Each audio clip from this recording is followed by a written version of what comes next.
Mariner Books and HarperAudio present The Last Word, a novel by Elly Griffiths, performed by Nina Wadia. Chapter 1. Edwin, a eulogy from a dead man. Monday, the 4th of April, 2022. There are some advantages to being the oldest sleuth in the country, thinks Edwin. For a start, you don't have to be at your desk early. His morning routine now includes yoga stretches and deep breathing. In for 4, hold for 4, out for 4. Then he breathes through alternate nostrils and finishes with a deep sigh called the ocean's breath.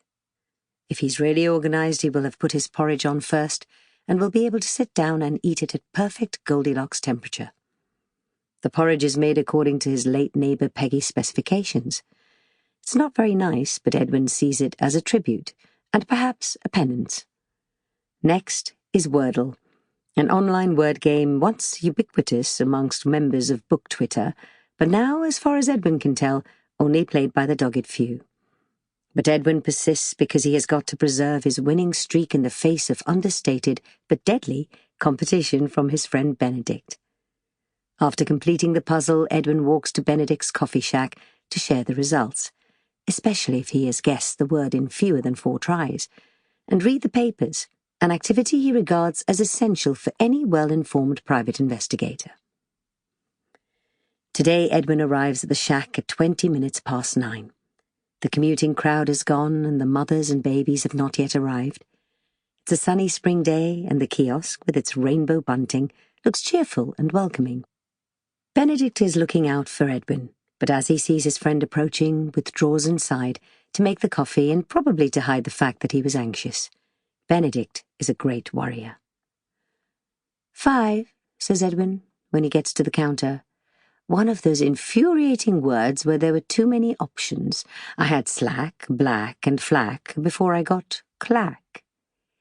I got lucky early on, says Benedict, with the modest look which says he got there in 3 or even 2. Your usual? Thank you, dear boy. While Benedict prepares the best flat white in Shoreham by Sea, Edwin sits at the blue picnic table and opens the Times. His favourite paper is The Guardian, although he has a guilty soft spot for the Telegraph's book coverage. But the Times is best for his other, not-so-secret obsession, the obituaries. Today there's a bumper crop. 3, including one deceased he knew personally. The first is a trade union leader who died at the age of 84, which, given his own age, Edwin now considers untimely ripped. The second a pop star who sadly seemed determined to act out the clichés of that profession. And the third is a producer Edwin worked with in his BBC Radio 3 days. Charlie Chips Walker, BBC producer, famous for his bonhomie and long lunches. Bonhomie is one word for it, thinks Edwin. Chips could be good company, but if you got on the wrong side of him, his sarcasm could make you wither inside. Are you trying to bore the listeners to tears? He once inquired of Edwin, who had been so shocked that his own eyes had started to water. Chips Walker, the veteran broadcaster and producer, was responsible for introducing a whole new audience to classical music with light-hearted TV shows such as Very Verdi and Mostly Mozart. Chips, who died of prostate cancer aged 85, studied at the Royal Academy of Music before joining Radio 3 as a trainee. He went on to present the Sunday evening show before turning his hand to producing.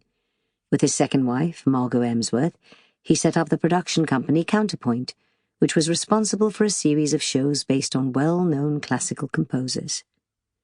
Edwin, a quick reader, has skimmed through awards, illnesses, and another wife before Benedict puts coffee and a brownie in front of him. Who's dead? Benedict sits opposite him. Producer I once knew, bit of a monster, if truth be told. Leaves a wife and 5 children. 5. He was always extravagant.